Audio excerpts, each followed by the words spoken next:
honpa honpai meng lấy tương in nằm hong ngang lại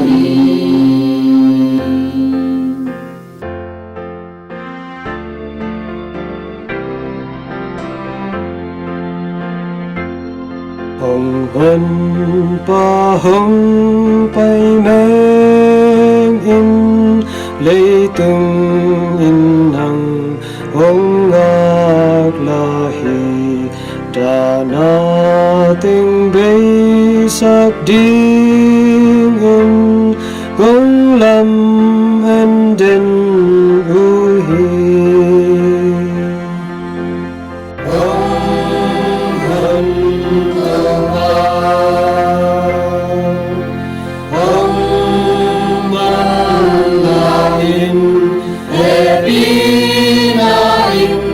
hong toan in có nhà xung quanh và vào Sakding hong honpa honpai meng lấy tương in nang hong ngạc lại DAWNNA ting bay Sakding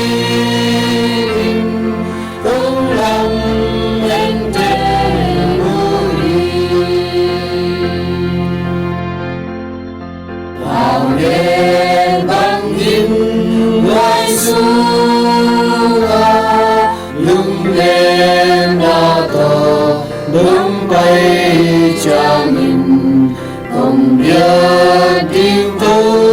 ba năm bao vẫn là không ngu sa kinh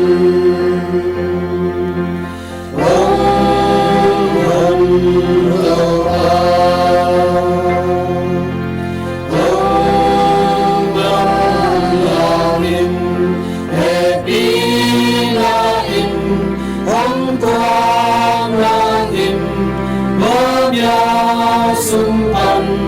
và vào Sakding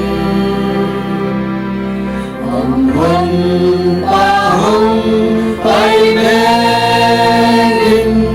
lấy tương in nang hong ngạc lại DAWNNA ting bay Sakding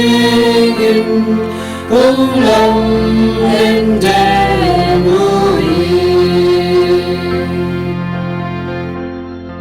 âm sang te gen không đau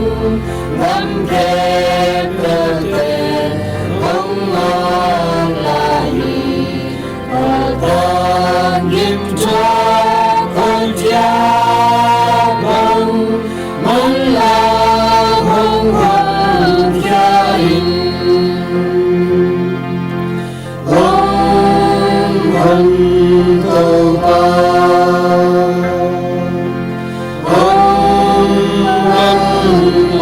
in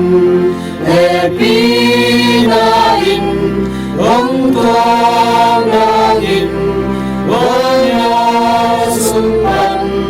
và ba Sakding hong honpa honpai meng lấy tương in nang hong ngạc lại DAWNNA ting bay Sakding